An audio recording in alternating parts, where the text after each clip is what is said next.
The journey for today takes us to day 136 of the Daily Bread Bible Study. We are looking at 2 Chronicles chapters 32 through 34. So in a story similar to 2 Kings 19, which we discussed on day 115 of our study, we see Assyria seek to capture Jerusalem. King Hezekiah prepares the kingdom and instructs his people in chapter 32, verse 7, saying, "Be strong and of good courage. Do not be afraid or dismayed before the king of Assyria and all the horde that is with him, for there is one greater with us than with him."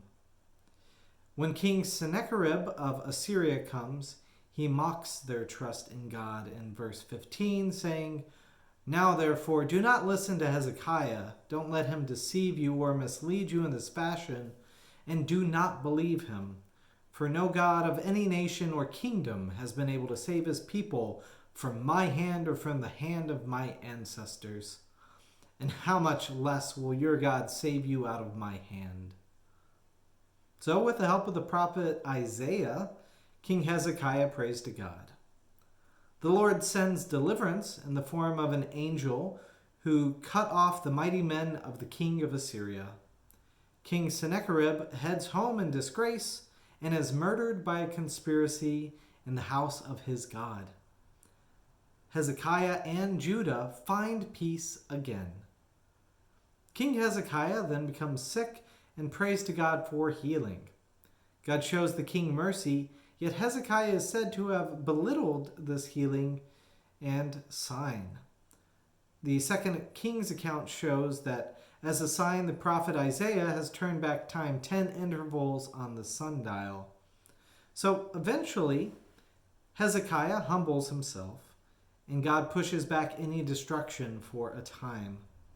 Without mentioning the details of 2 Kings, our text for today references the envoys of Babylon, the ones to whom King Hezekiah shows all his possessions, whom the prophet Isaiah promises will inherit the goods that he has revealed. So the king will be giving over those possessions he revealed there to Babylon. In 2 Chronicles 33, Hezekiah's focus on God is subverted through the next king, his son Manasseh. King Manasseh does what is evil in the sight of the Lord. He rebuilt the high places and erected altars to Baal. He made sacred poles, the Astartes, worshipped all the host of heaven, and I still do not know what this means. Is that the pantheon in heaven? What is their theology about the host of heaven at that moment in time? Anyways, they brought the idolatry into the temple, made his son pass through the fire, and practiced sorcery and soothsaying, among other things. So all of this provokes the Lord to great anger. In 2 Chronicles 33, verse 9, it says, "Manasseh misled Judah and the inhabitants of Jerusalem, so they did more evil than the nations whom the Lord had destroyed before the people of Israel." So after getting captured by the Babylonians, Manasseh repents and is rescued to Jerusalem and sees the Lord indeed is God. He then tries to undo what he has done, but upon Manasseh's death, his son Amon continues in the sins of his forefathers. King Amon is murdered by a conspiracy, and then the conspirators who killed him are killed as well. Violence just ends in more violence as the ways of the Lord are disregarded. On the upswing, a young king will arise to lead a reformation for the people.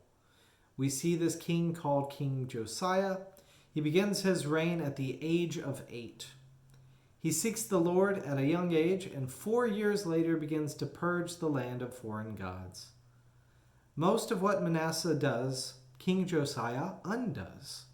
He removes Baal worship from the land, and especially the Temple of Solomon. He kills priests of false worship, he eliminates idols, and he repairs the temple. Additionally, he finds this little thing called the Book of the Law again. The priest Hilkiah sends the book to Shaphan, who reads the words before King Josiah. Upon hearing the law, Josiah tears his clothes. He realizes the responsibility he has as king to maintain what Moses instructed and leads the people in obeying the Lord. The prophet Huldah is consulted, who confirms disaster will happen. Now King Josiah, due to his humble heart, will not have to endure the destruction of Judah in his lifetime.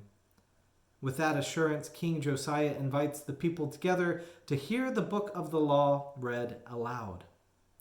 Josiah then renews the covenant with the law and God, and they obey the law all the rest of his days. This includes a special Passover, which we will discuss more next